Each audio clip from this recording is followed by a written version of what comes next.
Moi je suis Muriel Courcial, je suis paysagiste conseil dans une association, le CAUE, le Conseil d'architecture, d'urbanisme et de l'environnement, qui conseille les particuliers et les collectivités sur la qualité de leur cadre de vie. Moi dans mes missions, je conseille les particuliers et j'aime bien tester.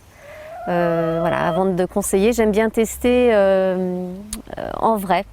Les techniques, les nouvelles techniques non, les techniques toutes simples de recyclage, d'aménagement du jardin. En termes de recyclage, donc j'essaye toujours de faire avec ce que j'ai. Donc je regarde d'abord, c'est pareil, le conseil que je donne c'est la même chose.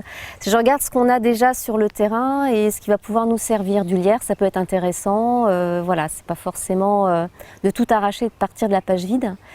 De voir également tout ce qu'on peut avoir en termes de branchage, c'est quelque chose qui est souvent qui manque dans les jardins. C'est important de replanter du noisier, du frêne, pour avoir un peu de bois, de l'ombrage évidemment, mais aussi un peu de bois pour faire plein de petits mobiliers dans le jardin, des bordures.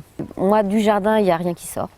En fait, j'ai des poules qui vont pouvoir manger une partie des déchets ménagers, on va dire comestibles. Depuis quelques temps, je fais plus de compost classique traditionnel, mais j'étale directement en place. Donc je me suis aménagée dans le jardin des grands carrés de potager. J'ai récupéré des branches à droite à gauche du jardin, mais aussi d'amis, de voisins, etc. pour me faire des petits tressages. Et je fais mon compost directement en place.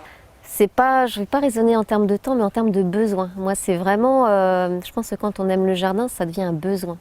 Et du coup, le temps, je suis incapable de dire combien de temps j'y passe. Moi, il faudrait presque interroger les enfants qui trouvent que je suis un peu trop dans le jardin. Mais dès que je peux, dès que le temps s'y prête, je suis dans le jardin. Je fais des petites choses. Je fais même pas forcément ce qu'il faut faire, entre guillemets, pour avoir un beau potager, ou je sais même pas ce que ça veut dire non plus. Je fais ce que j'ai envie de faire, ce qui me fait plaisir. Et ça favorise la biodiversité, on peut s'en rendre compte. Moi, je vois au fil des années, il y a de plus en plus de papillons. Alors, je suis pas une pro du papillon, mais je vois que j'ai différentes espèces que j'avais pas avant forcément. Je fais de la tonte différenciée. Donc, il y a des zones que je tonds de grands passages, que je tonds court. Tout le reste, je tonds au maximum de la hauteur de ma tondeuse.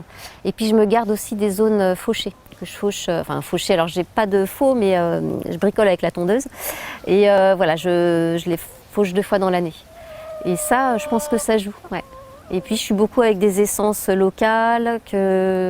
Alors, locales, des fois, c'est des graines qu'on m'a données. Et puis, ça se ressème, je laisse faire, j'observe. Mais je fais, comme toute personne qui aime bien le jardin, elle va regarder ce qui se passe, elle fait des choix et je fais ça. J'essaye de tout garder, tout ce que j'ai au jardin, je le recycle. Mais ça suffit pas. En fait. Du coup, je fais appel aux voisins, aux collègues. Donc je vais récupérer du bois chez les collègues quand ils en veulent plus. Je vais récupérer des feuilles de chêne parce que j'ai pas de chêne là pour faire du compost et du paillage chez des amis d'amis. J'avais un voisin là récemment qui souhaitait, qui a taillé son saule et qui voulait évacuer les branches. Moi je dis surtout pas, laisse-moi les branches, je vais les récupérer.